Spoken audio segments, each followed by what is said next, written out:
কবিতার শিরোনাম মূর্তি, কবি হীরেন ভট্টাচার্য। মোর প্রাণর প্রাণর, মোর গানর গানর মূর্তি, মোর প্রতিত কামে, মোর প্রতিত চিন্তায় এই দেহর বুকুত রসে হইস হুনুয়ারি ভবিষ্যতর খবর।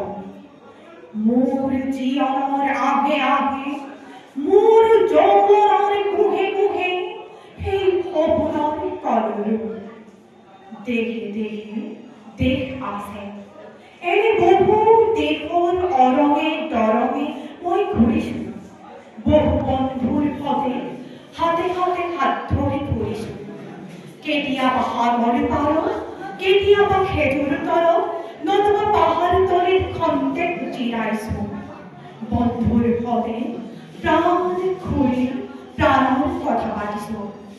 তাৰ পিছত আকৌ আৰম্ভ কৰিছো নতুন যাত্ৰা। এনে বহু যাত্ৰাৰ শেষ মোৰ দেশ, যাৰ বুকুৰ উমে মোক দিছে ভাল পোৱাৰ আনন্দ, যৌৱনৰ প্ৰাচুৰ্য, জীৱনৰ নতুন অৰ্থ। এই দেহৰ প্ৰতিটো পুৱাই মোলৈ লুকাই আনে ঐশ্বৰ্যৰ বিপুল সম্ভাৰ। প্ৰতিটো সন্ধিয়াই বৈ আনে স্নিগ্ধ ফুলৰ সুৱাস। প্ৰতিটো ঋতুৱে মোক দি যায় জীৱনৰ আশীৰ্বাদ। এই দেহৰ বাবে মই জীয়াই আছো, এই দেহৰ বাবে মই জীয়াই থাকিবলৈ মৰণ বন্ধ কৰিছো।